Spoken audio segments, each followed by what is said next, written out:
Oi, boa tarde. Meu nome é Ana Paula Araújo Nascimento, médica veterinária de formação. Fiz residência em patologia veterinária e hoje faço mestrado em biociência animal. Minha orientadora é a professora doutora Raquel Aparecida Sales Cruz e o professor Marcelo Diniz. Hoje eu vou conversar com vocês um pouquinho sobre métodos de coleta de materiais para avaliação histopatológica. A histopatologia ela é uma importante ferramenta de diagnóstico. Ela pode revelar ou direcionar a causa do óbito do animal. Isso é importante para que a gente possa tentar solucionar, né, o problema que está acontecendo no rebanho ou tentar minimizar o impacto financeiro dentro da propriedade. Então, as enfermidades que podem cursar com óbitos podem variar das mais inúmeras, dentre as causas bacterianas, virais, parasitárias, tóxicas e deficiência de minerais. A colheita e o envio das amostras devem obedecer requisitos mínimos, com a intenção de reduzir custos e dar celeridade no processo do diagnóstico final. Dentre as regras básicas, nós podemos destacar algumas, dentre elas o tempo de fixação do material. Então, entre a coleta e o processamento, precisa-se de um intervalo mínimo de 48 horas para que esse material seja fixado da maneira correta e por completo, né? O material não deve ser congelado nem refrigerado. Uma vez colocado em solução fixadora, ele deve permanecer em temperatura ambiente. Deve-se obedecer também a proporção volume de amostra e fixador. Não adianta a gente colocar uma grande quantidade de amostra, um pedaço muito grande, né? Se não tem solução para fixar o suficiente. O ideal é que se respeite a proporção de 3 centímetros de comprimento por 2 centímetros de largura. A qualidade do acondicionamento ela é imprescindível para que esse material e todo o processo feito a campo, né, desde a eutanásia, coleta de materiais, seleção dos tecidos a serem enviados, não se perca, né? Porque se você acondicionar da maneira correta, você tem garantia de que seu material chegar na quantidade e na qualidade adequada para o laboratório. Quais são os materiais necessários para se fazer uma boa necrópsia, né? Então, a gente precisa de uma máquina fotográfica. É muito importante que se realize o registro fotográfico de todas as alterações que se encontrem. Uma vez que você não tem grande experiência ou não é um patologista que tem uma carreira, né? Talvez você não tenha o conhecimento e o domínio para determinar o que é uma lesão ou o que não é uma lesão. Então, é importantíssimo e imprescindível que se realize o registro fotográfico. Mesmo que você ache que é uma lesão e ela não seja, mesmo que você ache que não seja uma lesão e deixe passar despercebido. Então, na via das dúvidas, sempre fotografe tudo. A solução fixadora, que é de comum uso, é o formol a 10%. Como se faz o formol a 10%? Você pega uma parte de solução de formol, né, o formol puro, para 9 partes de água. E seguindo essa proporção, você tem o formol a 10%. Então, por um exemplo, eu pego 100 ml de formol para 900 ml de água. Aí eu tenho 1 litro de formol a 10%. E aí, dependendo do animal ou da situação, você repete ou ajusta a receita para a quantidade que você for usar, tá? Pote plástico com tampa rosqueável. Por quê?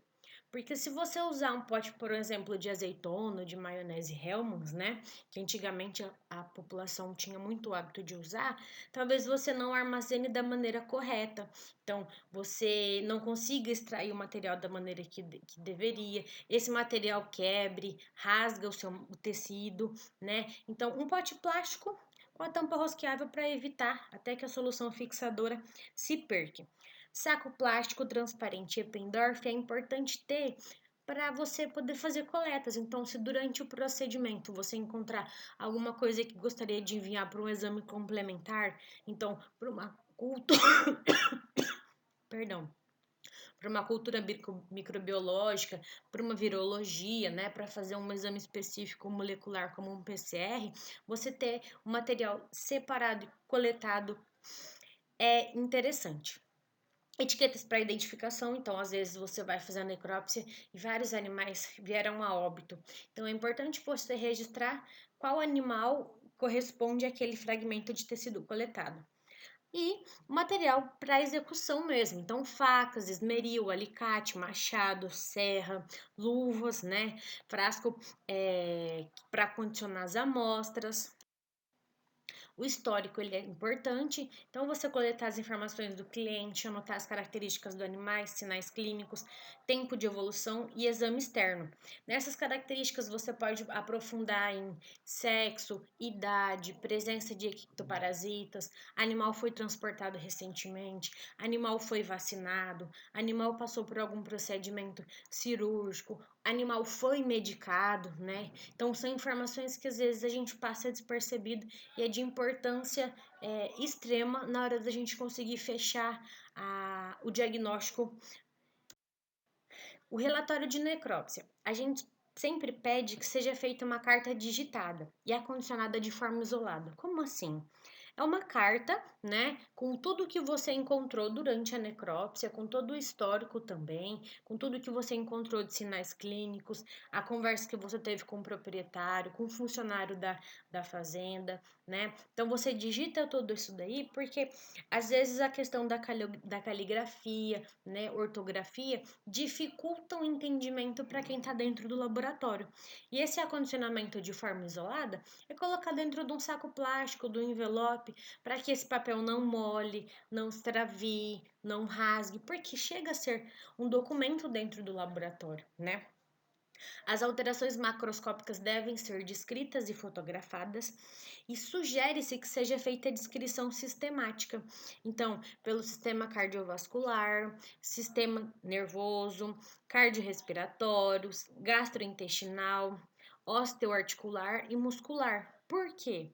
Porque quando você descreve dessa forma, você monta uma linha de raciocínio e minimiza a chance de você esquecer algum órgão ou algum achado ou alguma alteração importante.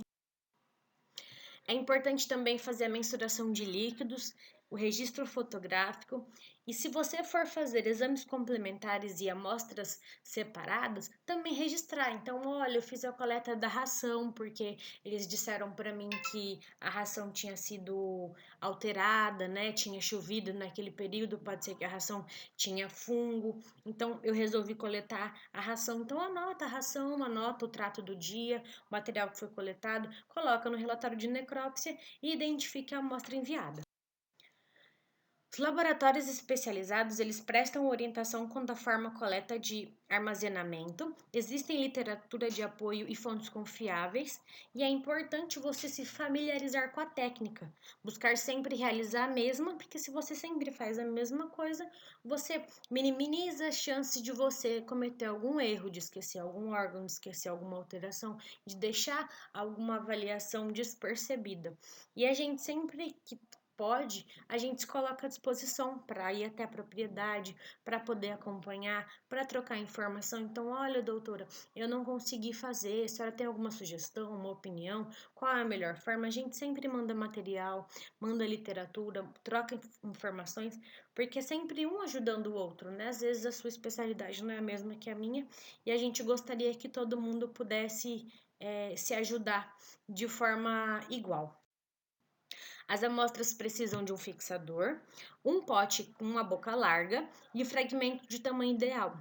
Ah, Ana, eu quero fazer a coleta. Eu coletei um pedaço enorme para poder mandar para o seu laboratório. Aí veio a segunda pessoa e coletou 2 dedos de amostra e mandou para o meu laboratório. Qual que eu vou ficar mais feliz? Com a segunda amostra. Ah, mas eu te mandei muito mais tecido. Pode ser que esse tecido ele não fixe da maneira correta, né? Porque tem muito material e ele começa a um processo de a gente chama de autólise, que é o apodrecimento do tecido, né? De forma mais vulgar falando. Então acaba desperdiçando o material. Então a gente prefere que seja coletado uma parte da alteração e uma parte do tecido saudável na sua adjacência. Se houver exames complementares, então a gente identifica o órgão no saquinho, coloca qual órgão. Ah, eu coletei um pedacinho do baço do animal tal, removido no dia tal por tal veterinário. Sangue é a mesma coisa, as fezes e secreções também. Sugere-se também que essas amostras para exames complementares sejam resfriadas. de preferência, porque você desacelera o processo de proliferação microbiana. Então, por exemplo, se você for fazer um teste molecular, congelamento seria o ideal. Se você fosse fazer um teste para uma cultura microbiológica, então talvez o resfriamento seja o ideal. Então, sempre quando for fazer coleta para um exame complementar, pensar nisso, pensar em qual exame você vai fazer, né? E desde já agradeço a atenção e me coloco à disposição para qualquer dúvida.